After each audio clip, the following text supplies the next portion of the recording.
Hello students, आज का जो हमारा टॉपिक है वो है mineral nutrition in plants. Plant जो कि एक ऑटोट्रॉफिक ऑर्गेनिज्म है, अपनी खुराक खुद तैयार कर सकते हैं। किस प्रोसेस के ज़रिए? फोटोसिंथेसिस के प्रोसेस के ज़रिए। देखिए, प्लांट्स को जो है वो कार्बन, हाइड्रोजन और ऑक्सीजन, इसके साथ मिनरल की भी ज़रूरत होती है अपनी ग्रोथ के लिए। तो देखिए, फोटोसिंथेसिस क्या होता है? Water plus carbon dioxide plus energy और क्लोरोफिल की ज़रूरत होती है। इसमें क्या होता है कि कार्बन, हाइड्रोजन और ऑक्सीजन जो होती है वी इस कार्बन डाइऑक्साइड और वाटर से जो है वो प्लांट्स ले लेते हैं। कार्बन कहाँ से आया? कार्बन डाइऑक्साइड से। हाइड्रोजन वाटर से और ऑक्सीजन इन दोनों से आ गया।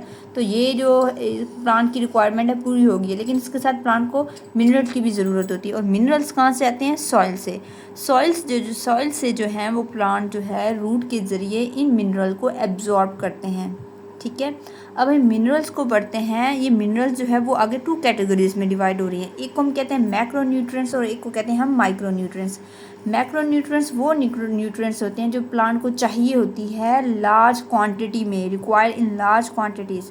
ज़्यादा मिकदार में इनकी कंसंट्रेशन की ज़रूरत होती है प्लांट को।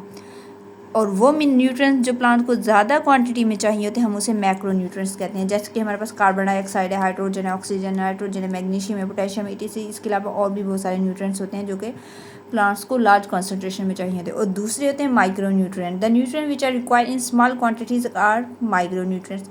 अब ये जो न्यूट्रिएंट्स हैं प्लांट को स्मॉल क्वांटिटी में चाहिए होती है। इनकी जो मिकदार है बहुत थोड़ी सी भी हो सकती है, लेकिन ये थोड़ी सी मिकदार भी इनके लिए इफ़ेक्टिव होती है। अगर हम ये सोच लें कि इनकी हम प्लांट्स को ये जो है माइक्रो न्यूट्रिएंट्स नहीं देते, सिर्फ मैक्रो न्यूट्रिएंट्स ही देते हैं क्योंकि ये लार्ज क्वांटिटी में चाहिए होती है, ये शायद इसकी कमी पूरी कर सकें, लेकिन ऐसा नहीं होता।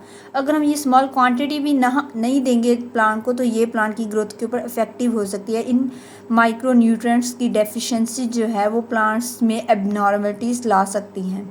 अब वो माइक्रो न्यूट्रिएंट्स कौन कौन से होते हैं? आयरन है, माइडोबिलम है, बोरोन है, क्लोरीन है, जिंक है। ये तमाम के तमाम माइक्रो न्यूट्रिएंट्स होते हैं। ठीक है, मैक्रो न्यूट्रिएंट्स वो न्यूट्रिएंट्स जो प्लांट को लार्ज क्वांटिटी में चाहिए होती हैं, और माइक्रो न्यूट्रिएंट्स वो न्यूट्रिएंट्स जो प्लांट को स्मॉल क्वांटिटी में चाहिए होती हैं। ठीक है, लेकिन स्मॉल क्वांटिटी में भी चाहिए ही होते हैं, ऐसा नहीं है कि हम इसे नहीं दे सकते।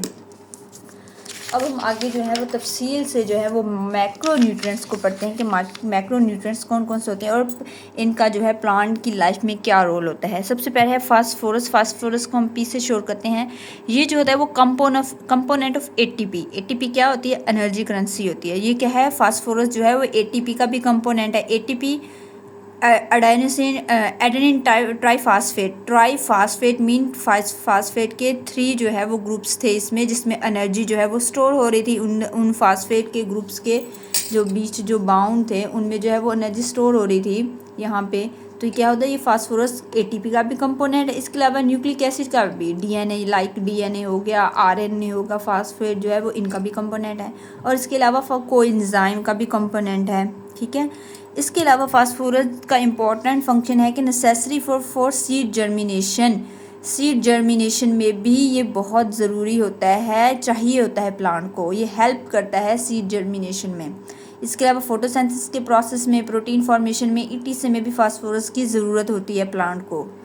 ठीक है, पोटेशियम जिसे हम के से शो करते हैं, regulate the opening and closing of stoma. ठीक है, ये क्या करते हैं? फोटोसिंथेसिस के प्रोसेस में हेल्प करते हैं, रेगुलेट करते हैं कैसे opening and closing of stomata करना। इसके अलावा जब ये जो है लीफ से वाटर की लॉस को भी रिड्यूस करते हैं। पोटेशियम। सल्फ़र क्या होता है? सल्फ़र कंपोनेंट ऑफ प्रोटीन है। इसके अलावा सल्फ़र कंपोनेंट ऑफ विटामिन है, कंपोनेंट ऑफ एंजाइम्स हैं। सल्फ़र भी इन तमाम प्रोटीन, विटामिन, एंजाइम का कंपोनेंट, और ये जो है इनका इंपॉर्टेंट रोल है प्लांट लाइफ में।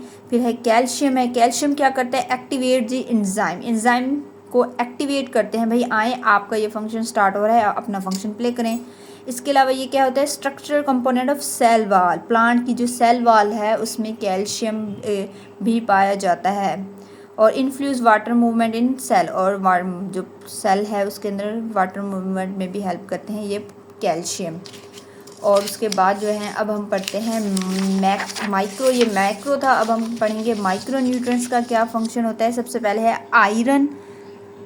आयरन क्या होता है? Necessary for photosynthesis. फोटोसिंथेसिस में ये ज़रूरी है, फोटोसिंथेसिस के प्रोसेस में। और इसके अलावा ये भी एक्टिवेट करते हैं, बहुत सारे एंजाइम को जगाते हैं। उठो अब माइडोबेन क्या करता है, component of enzyme that reduce nitrate to ammonia, ये भी कंपोनेंट ऑफ एंजाइम का एक हिस्सा है। देखें माइक्रोन्यूट्रिएंट जो है वो ज़्यादातर रिलेटेड एंजाइम्स हैं, कोई एंजाइम की कंसंट्रेशन को हाई कर रहे होते हैं, कोई लो कर रहे होते हैं, कोई एंजाइम का पार्ट होता है, कोई एंजाइम को एक्टिवेट कर रहे होते हैं। माइक्रोन्यूट्रिएंट्स एंजाइम के साथ फंक्शन प्ले कर रहे होते हैं। अब माइडोबेन क्या करते हैं, ये नाइट्रेट को अमोनिया में ट्रांसफ़र करते हैं। अमोनिया जो है वो NH3 इसका फार्मूला है और ये जो है अमाइनो एसिड का एक पार्ट है। अमाइनो एसिड का जब हम आगे स्ट्रक्चर पढ़ेंगे तो उसमें जो है वो अमाइनो एसिड का ये अमोनिया एक पार्ट है और अमाइनो एसिड जो है वो प्रोटीन बनाते हैं। ठीक है, ये तो इसका इनडायरेक्टली जो है वो प्रोटीन बनाने में अहम रोल है और important in building amino acid बनाने में भी इसका काम है। बोरोन क्या करते हैं, important in sugar transport. Plants में जो शुगर बनती है जो जिसे हम ग्लूकोज कहते हैं उसको ट्रांसपोर्ट करने में भी इसका बहुत ज़्यादा हेल्प है। इसके अलावा सेल डिवीजन सेल साइकिल में भी बोरोन हेल्प करता है। सिंथेसाइजिंग सर्टेन एंजाइम, कुछ एंजाइम्स भी बनाता है। कॉपर है कंपोनेंट ऑफ सर्वे एंजाइम्स, बहुत सारे एंजाइम्स का जो है ये कंपोनेंट है। और मैग्नीज जो है वो इन्वॉल्व होता है एंजाइम एक्टिविटी उन एंजाइम में जो कि हेल्प करते हैं फोटोसिंथेसिस के प्रोसेस में, रेस्पिरेशन के प्रोसेस में, नाइट्रोजन मेटाबॉलिज्म में। जो जो एंजाइम वर्क कर रहे होते हैं वो उन एंजाइम्स के साथ जो है वो मैग्नीज इन्वॉल्व होता है, उनकी हेल्प कर रहा होता है। ठीक है, एंजाइम्स की कि आपने इन प्रोसेस में। उसके अलावा जिंक है, जिंक क्या करता है, required in large number of enzyme, बहुत सारे एंजाइम को जिंक जो है वो रिक्वायर्ड होता है।